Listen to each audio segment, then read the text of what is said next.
So we're live. Am I loud and clear? Yes, Good? you are.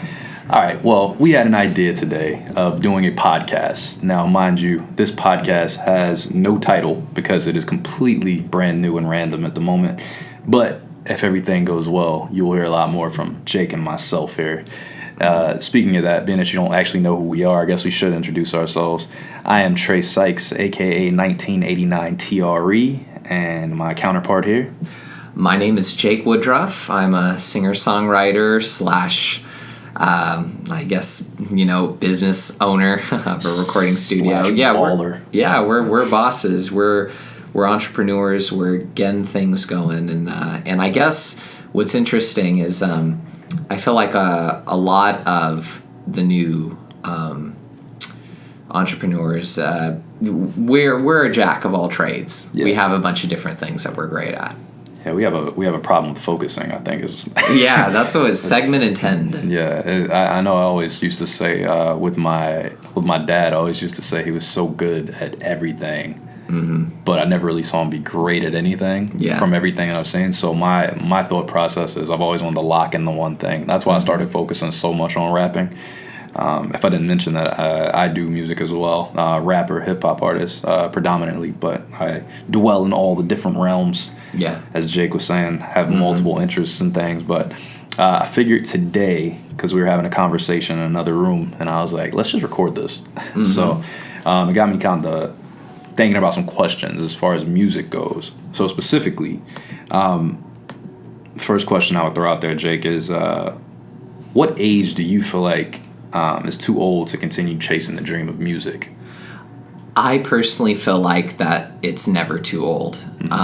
There, for a time, especially now today, because there's some musicians that I really enjoy, that as long as you find a way to continue to have energy, because that's the only time when an old musician is like, people are feeling like, just stop, is when they sound old and tired, There's some great musicians that never made it until even 40 or after 40, that I could think of, and they make great music that is completely on par or even much better. Well, if you're thinking about it like that, right, I get that perspective, but what about unsigned artists? Do you feel the same thing?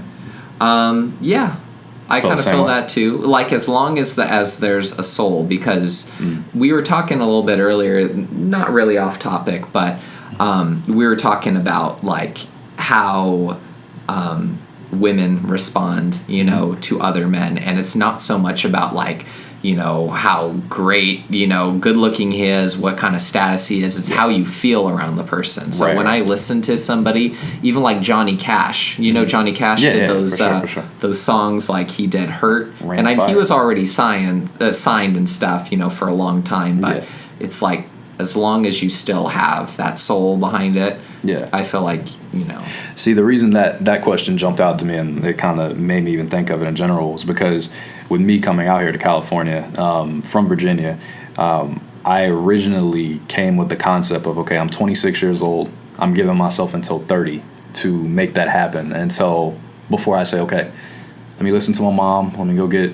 health benefits and go to college, get all this stuff done, which a lot of people my age, your age, have already done, and they've already kind of locked into that. But for us, being these artists, these dreamers with the big ambition, we continue to kind of make moves and try to head in the direction that we feel like will progress our career. At least that's the way I look at it. I can look at somebody like name drop here. Shouts to Lisa Spikers. She's a woman that's further along than us, I would say, as the most polite way to put it.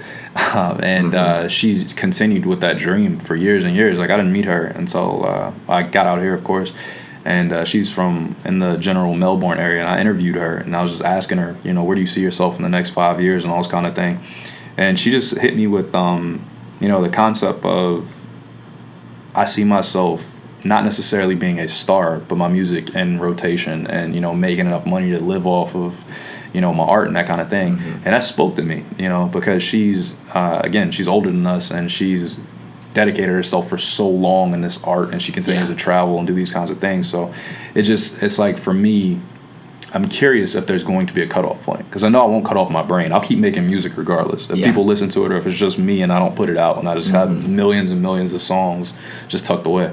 But that's why I was asking that question. Like, do you feel like there's anything that kind of pushes you in a direction where you may feel that, I don't really see as much optimism in it as I once did? Like, is there an age that you feel where you'll say, okay, I'm going to go be a doctor now? Yeah. Well, see, this is actually really interesting to me because I know Trey has an amazing sense of like self and confidence. And for me, you know, I kind of vary maybe a little bit on like how I feel in the moment, but for some reason, when it comes to like my term goals, I know that it is going to happen eventually.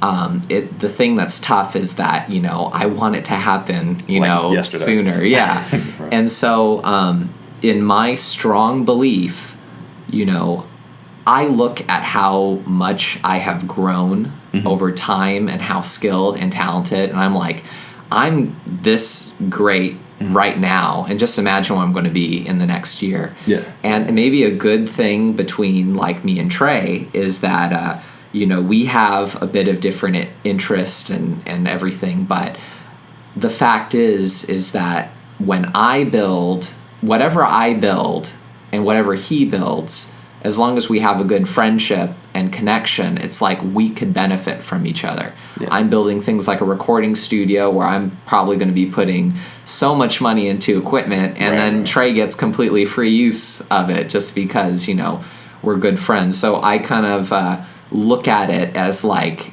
there's no way that it couldn't happen, you know? I mean, I feel the same way.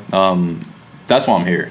You know, like if I didn't believe in it, I would have never even took the step. Like I've been talking about the books I've been reading. The Power of Broke by Damon John was the first one that I was talking about, and he was really speaking on how when your back's against the wall, you come out swinging. You know, you have nothing to lose, and that's kind of what coming here to California did for me. It's like, yo, I'm away from my comfort zone now. There's no family, there's no friends, like talking about nobody that I knew. I had to build everything to kind of, you know, get that grasp on who the people were around me and who I was going to be out here. So we've gone a couple different roads. Of course, we had the open mic last year, and we did the showcase for a while. And then when we stopped doing that, I just kind of closed myself in for a while. Yeah. You know, I had this really messed up hairdo and had this crazy beard going on for a while. But it was just like, you know, you kind of take a step back for a second and you say, yo, what am I doing? Is this the right move? Is this what I'm doing? And you know me, and anybody that does know me that would be listening to this, they know I have supreme confidence. You know, it's not even remotely that, because I know, like we were just talking about a little earlier, like I know that I'm talented in what I do. I know music and hip-hop and that kind of thing. It's me. But at the same time, I have to kind of think, okay, if I do have a different portion of my life that's to come, do I look at it and say, okay, maybe one day I do want to have kids. You know, maybe I do want a wife. Maybe I do want this. So, okay, what point would I say, okay, this is too much. Let me go ahead and just lock into a regular career and settle, so to say. And that kind of segues into what I was going to say next. The next question I was going to ask was, should people's negativity affect your energy on the pursuit of your dreams, do you think? I feel like it shouldn't. It's a waste of time because nobody knows you better than you. Facts. You know, and what you were saying a bit earlier too is, you know, I kind of feel like there's a very big importance in your perspective. Like there's some days, you know, and I'm not going to talk for you, but. Sure. I won't let you. Yeah. but the thing is like there's some days where I don't feel like I'm a good musician. There's some days where Trey might not feel like, you know, like his raps are, you know, like you might see, and you just realize like that's just how I feel today. Right. You know, and it's just perspective. Like give myself some rest, and then when I have my energy back, like I'm back on top again. Yeah. But yeah, again, you know, you'll have some people, and it's hard because I have a very supportive mom. From what I've heard from Trey's mom's pretty supportive too. But I do hear of some friends that go through these issues of like parents that are like so like trying to, like there's this friend that I know who's really good artist, into animation and stuff like that, and other careers too, where they're just talking about the constant struggle with their parents kind of telling them that they're making the wrong decision. And that's foreign to me. No, my mom was always one. She always said, "Put your best foot forward, and you can accomplish anything." Anybody that knows me knows I walk around with a limp. My left leg is smaller than my right. Physical disability from birth. Nothing I can do about it. So I had to suck it up and live with it. And she always just put it forward like, you're physically behind, but you're far ahead mentally. So that's always been the perspective I've looked at it. I had to work harder to try to accomplish things that other people did, easily. So when it came to the mind, we always kind of joked with my uncle. He's about 10 years older than me. And we always talked about how perspective-wise, I was right around his age, more so than the actual age I was at the time. With the negative thoughts or negative energy that I was talking about, I know people, they say things like that, like you'll hear comments or you'll see Facebook posts or different people. For instance, I'll give you an example.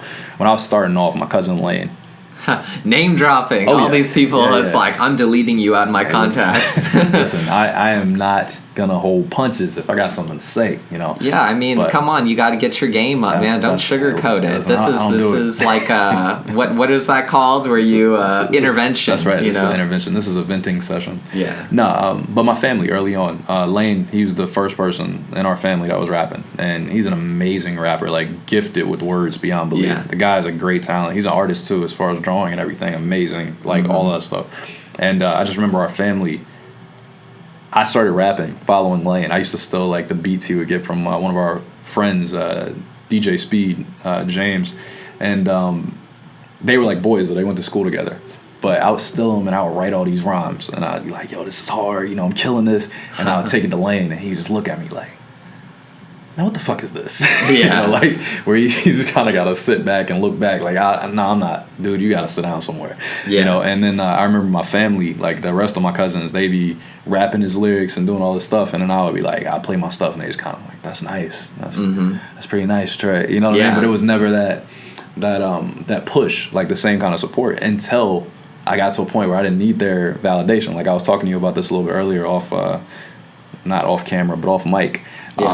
And I was just kind of saying, like, I see a lot of people that need that validation. And early on, I did when I was in my early teens. But as it kind of went forward, I realized, like, listen, I want to know that the music is good. Like, if it's trash, I want you to tell me it's trash at this point. But once I got to a certain point with my pen, I knew, like, I know this is solid. Like, I know I'm looking at this person's reaction or that person's reaction, and I don't need that validation anymore. So that's why I say, like, the energy from some people, I know it hits them like a ton of bricks. And, they can't deal with it. They can't tolerate it.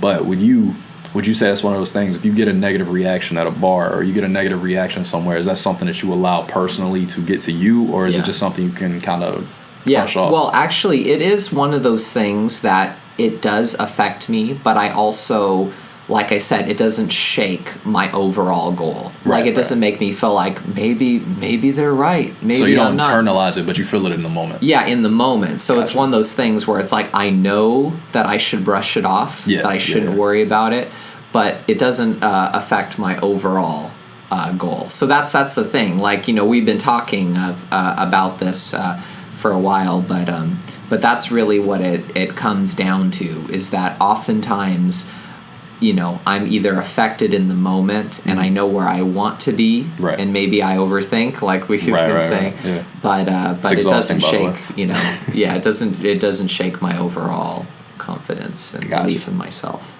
Well, changing gears just a bit, but still staying with music. My question at this point was, do you think the payoff of the music industry at this point in 2017, like getting a contract, is even worth chasing a contract? Or do you feel like being an independent artist and doing it on your own is more beneficial to you at this point? Yeah, actually, this is a great question, because everybody, is on two sides. Like, and I appreciate people's opinion and trying to help me out, because I know they're coming from a good place when they say that I should try out for The Voice or something. And it's one of those things that I'm not so keen on, because I never want to feel like my fate, my career is dependent on another person. Right. You know, so that's the reason why I've been interested in like learning all these different skills, like recording, playing guitar. There's a lot of things that, a lot of different hats that I put on because I kind of feel like, I will go ahead and make it happen myself. I'm capable. Right. And so ideally right now, I feel like I would like to be able to make it on my own as an independent artist unless I run into, say, a label where it feels right. Right. Like it's like a perfect hand in glove fit type thing. Where, I feel like it's fair. I'm like, okay, even if the guys are maybe taking an equal percentage or maybe whatever, I'm saying, okay, you guys are getting what you're giving me and it's fair. And, but not at the point where you feel so like, oh, I just need to, and then you sign a bad deal or something. 5 albums. Yeah. 10,000 an album. Yeah, and that's why I feel like it's so important to fill out, people and just, rather than trying to say, okay, I want to rap on my song, so let's find a guy who's the best rapper I can find and hold out for somebody that is, well, you don't necessarily have to kind of like hold out so much, but it is important to like be picky with the people that you work with. Right. No, I completely agree. Yeah. We've kind of talked about that off camera a bit too, off mic, where I was saying I don't like wasting time on people that I don't feel like are on the same trajectory, and they're not taking it as serious as I'm taking it. Yeah. So like we have friends, we talked about Jericho, Chelsea, like these kind of people that I feel like, from my perspective, I'm like, okay, these are people that I can rock with, and I can get on the mic with them and be like, okay, let's share a record. Of course, I wouldn't be sitting there with you right now. Yeah. But those kind of people that I see are trying to do the same things I'm doing on the level that I'm trying to do it. We all have that same delusion of we could be famous. Yeah. And I think that delusion is something that you need to have to kind of get to a point of where we're trying to get to. Because if you don't have that quote unquote unrealistic belief from the people that I was talking about energy earlier about, then it's going to be difficult to achieve that level that we're trying to strive for. Now, as far as the independent versus contracted artists, my take has changed a bit over the years because I was definitely leaning my entire life into contracts because that's all I heard: contract as a kid. So that was my only goal, really. Like, okay, let me become a contracted artist to like Arista, Atlantic, Universal, Sony, whatever. Like, let's get on one of these labels. And that'll be it. But over the years, especially being out here with so many free-spirited people and so many like just free minds, like nothing's gonna control me, man. It's the California spirit. So I've adjusted my thinking a bit and watching what's happening with somebody like Chance the Rapper and just a couple different guys that have been independent and started doing it themselves. Where they're like, I'm not signing with a label. Like Chance just won the Grammy for Best Rap Album of the Year, and he had a mixtape. It wasn't even an actual release, and that was released on iTunes because he had some kind of deal with them for distribution at the time, from everything I've read up on. But even so, it was a mixtape. It was not an official album. So that like blew my mind. I've been hearing about him from a lot of different people. Like they love him, and first time I heard him, I liked his flow. I liked the words that he used. Chance has got that vibe, man. He's got the right spirit for what he's doing. A lot of stuff he's doing for Chicago, like all that kind of stuff. He just donated $1 million to a school to keep the kids because they were the school that he donated to. They were actually short on money, and he donated $1 million to keep the kids in school to the summer so they wouldn't get out early because in Chicago there's a lot of shootings, so these kids would get out and potentially pick each other off, So instead of that, he went to the council. He said, how much do you need? And then he went ahead and paid that. So that's the kind of stuff, they talk about it on Big Boys radio shows where I got that from, that story. But overall, I think just his influence on the industry is going to change a lot of the archaic setups of labels, and keeping your royalties are never a bad thing. Yeah. Being able to keep your royalties and really be able to live off those in the future is a huge, huge thing. Yeah. And actually, that's kind of back where it's like I believe very strongly in like, being optimistic and like having faith. Like how some people have faith in God. Yeah. In the same way, it's like even if I have a bad like a doubt or something, I have faith that it's like, I know that, ultimately, everything is going to work out. If I stay on my path, if I follow my inspiration more, if I allow more of myself out. And Trey has mentioned this all the time where, he's, I might be down on myself for whatever reason, but he's like, Jake, you got it good. And so that's the thing where it's like, even in front of your face, if you see something, it's like you realize it's just an illusion, Yeah, it's a facade, and we kind of put ourselves in a box at times, where we'll get down on a situation, and it's like, I like to think about it both ways, we were just talking about the Chappelle stand-up, and he talks about at one point about where he says he's hungry, and his friend's like, his kid's starving after. He's like, bitch, I still want a sandwich. Yeah, right. Because it's like, at the end of the day, it's perception, but still, you got to eat. You got to do whatever. Yeah, exactly. So, and why would you sacrifice your own well-being? You can't get sick enough to make sick people healthy. You can't get poor enough to make poor people wealthy. Right. There's nothing you can do in a sense, like, you can't help others until you help yourself. Yeah. And that's the main theme I've noticed from the 2 books that I've been reading right now. And that's been the heaviest undertone. Like, make your own opportunity, create your own opportunity, and also help people, but once you can help yourself. If you can't help yourself, you can't take anyone else anywhere else. So, that thing. Now, I got one more for you. Okay. One more that came to me while we were sitting here talking. Yeah. And I kind of want to close on this, but do you feel like money is more important than art? No. So chasing the check will never to you. Yeah. For instance, someone says, Jake, we've got a great idea here. Hear me out, man. Listen, we want you to do a rock rap album. Now, I know it sounds kind of wild, but hear us out. We're going to give you a $2 million signing bonus. Put your guitar down. We have a lead guitarist in the background. It's all electric. And you're going to be dropping bars. You know what I'm saying? Right. But you get this $2 million signing bonus right up front. Right, yeah. So you compromise your style because it's not Jake's style. Yeah, right. But is that more important to you? Like, do you feel like that's something you would say, I'm a little intrigued by that? Because it's kind of like hitting the lotto overnight. And all you have to do is play somebody else's music. Yeah. So now I ask the question again. Yeah. Do you feel like money is more important than art? No. Okay. Because when you were saying a little bit too, I had to kind of think about it. But ultimately, like art, if we really break down to like what art is, like isn't art like the purest, funnest, kind of it's like love, like it is a really amazing thing. So when you think about something like money, which a lot of people connect to survival, you think that like art is the core of like that's what keeps people alive in countries where they don't have any. You can make art anywhere, and so that's what's really important is that that's why a lot of people like it kind of makes sense. Sometimes we think about like these bands that people get upset about like them changing their style or whatever, and they're not the same as they were. But you have to realize the old Kanye. Yeah, I miss the old Kanye. And Kanye, he probably was able to really show him because he spent enough time before releasing his album where he was able to give something that was him.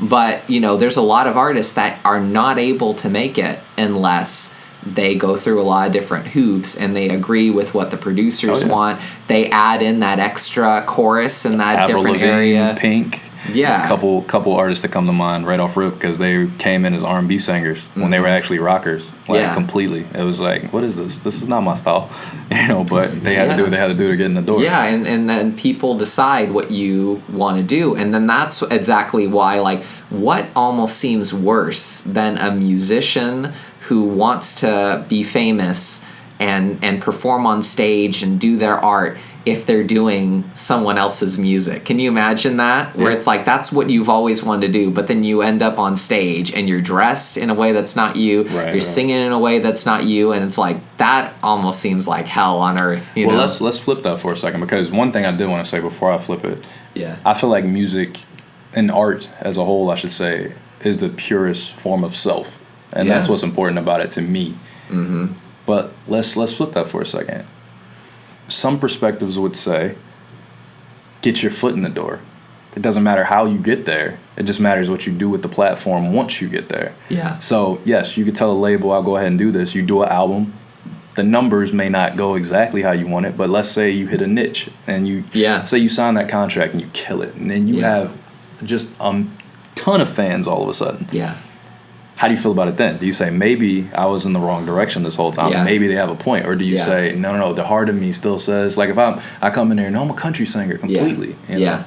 What do you think about that? Well, actually, I think this comes back to the fact of kind of going with the flow, like going with your heart. Because, you know, I think there are some people that are so closed off to any collaboration because they want a song to be 100% them and they're not open, or there's the other side of it. And that's where I kind of noticed that I feel like there's a real big importance in order to be open and going with what feels good rather than getting so much into the strategy, you know? There's people that, like, they don't listen to what they really feel about something because they're thinking, like, oh, well, you know, that would be like you questioning your words while you're writing it down. Like, you feel good, but like, oh, well, you know, how would this person feel about it? And it's like, that's why it's important for you to be so connected. You know what's very interesting about you saying that? The departure. The very first mixtape I dropped, that's exactly what I did, actually, which is funny because my grandmother and my mother, I wanted them to be able to play it without any kind of recourse. I didn't want them to be like, oh, man, I don't want to say this, I don't want to say that. So I literally, if you listen to it, I didn't curse, I think, more than twice on the entire mixtape. And that was because of where I was in my life at that time. I was 21, and I was like, you know what? I just want them to be able to have a project and understand what I do. Yeah. But 27, which I'm working on now, which is a shameless plug, but also what you should have done when you said people collaborate, and you should have plugged your Wednesday night thing. Oh, yeah. But that one is completely different because it's me. You know, it's organically me. At this point, I've given a project to my family that they can play if they want to say, hey, this was my son, this was my grandson, this is what he does. But then I'm going to have records that are completely me. You know, if I want to go freaky or I want to say something that's crazy, I may say freaks only at the beginning, just so you know, to keep it scrolling if you don't want to hear it. But at the same time, that's me. You know? As far as art and money completely, though, man, I feel like for me, art has to be the most important thing. You know, at the end of the day, because money is something that, again, to go back to the books I've been reading, money opens up opportunities. It doesn't produce happiness, but it does give you options and opportunities. So that's why we strive so hard at the end of the day. It's like, man, it would be great to be able to say I'm going to Greece today. I'm going to get up and go to Rome. Hey, Jake, you want to go to Rome? That seems dope. For lunch. Right. Let's go get lunch. You know, let's go see the Empire. Yeah, let's get the real gyro or, you know, exactly. like authentic. Let's get it fired up. But that, to me, is an amazing thought. But what's a more amazing thought is on a daily basis being able to get in front of X amount of people and perform art that I came up with in my bedroom or when I was on the road or I was in an office or I was wherever I was at that time, and to say those words to people in an audience and watch their faces light up like, wow, that's exactly how I feel in my daily life, or that's how I feel in this situation, or man, that really took me somewhere. Like that to me is way more powerful than $1. You know? So yeah, man, look, I think unless you have any other thoughts closing on that. I was just going to say that I kind of feel like, you know, there's so many times where we want to look and see, like, what are the steps that I need to take? Like, what steps did this person take?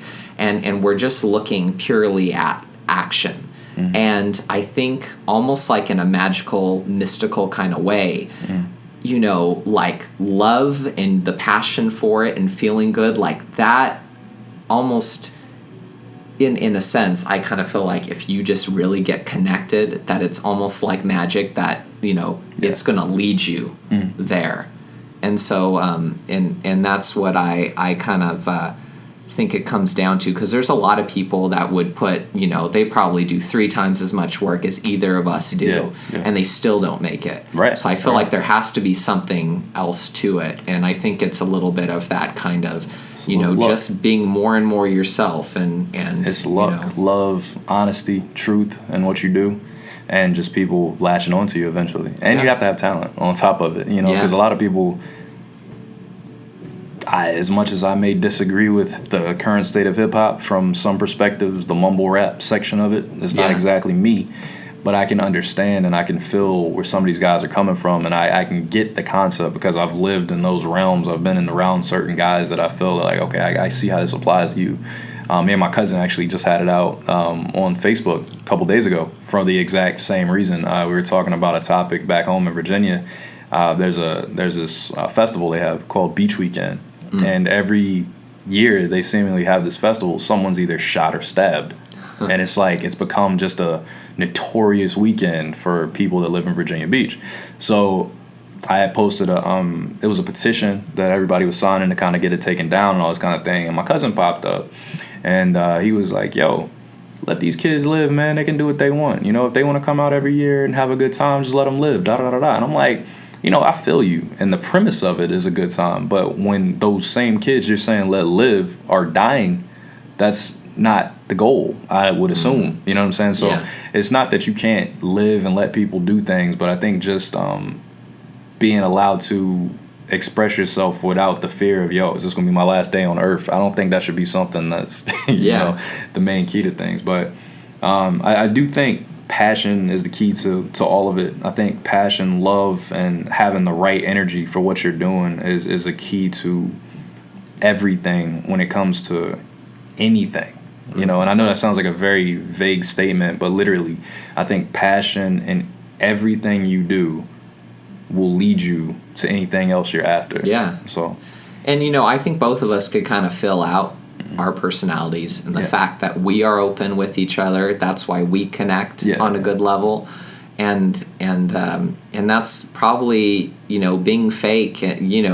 Why waste your time bringing more people into your life that don't really know you, right? You want people that love the hell out of you, right? And that you work and you get this momentum going. And right now, even in our small little network that we've gotten, over the past 2 years or something, 2 years, I think that there's a lot of power even in that kind of smaller group, and being able to collaborate, and even the time we spent apart, we were growing. Yeah, definitely. You don't come back the same. I heard, not to keep this going back and forth, because I do want to end up so, they can decide if they like us or not. Simplify it. Yeah. Right. But in a nutshell, they were saying if you stay stagnant, then you're getting worse, so to say. Like you're this destined to happen. If you're not growing, you're regressing. And I thought that was real powerful, because if you're not gaining knowledge, if you're not becoming a better version of yourself, then you're basically losing pieces of yourself, because at some point that was you. And you were bright-eyed, we're all learning, and being like, we're in school, we learn this, we learn that. We may not like all the subjects, but we're learning something. So I think when you kind of open your brain back up and you're optimistic and open to learning from different people, different cultures, different things, music, whatever, and being willing to do that, you keep yourself young, so to say, and you also keep your mind open to a lot of great things.